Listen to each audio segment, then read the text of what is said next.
Socialistët do të çelin javën e ardhshme turin punën për Shqipërinë. Eksponent të rëndësishëm të kësaj force politike, ministra, deputet dhe kryebashkiak do të kenë takime me qytetarët në të gjithë vendin, të cilat do të zgjasin deri më 12 qershor, datë që përkon me 35 vjetorin e themelimit të Partisë Socialiste.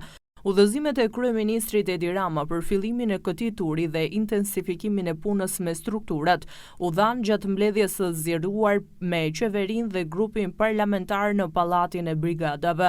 Të parët që morën fjalën ishin kryeministri Rama dhe kryetari i grupit të socialist Taulant Balla.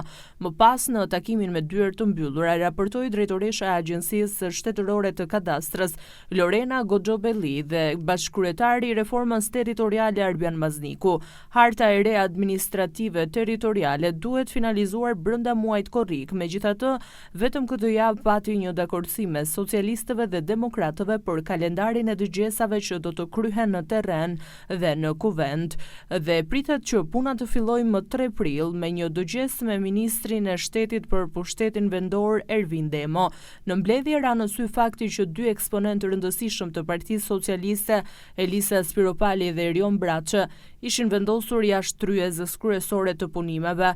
Kjo zgjedhje mund të lidhet me faktin se ata nuk janë kryetar komisionesh parlamentare.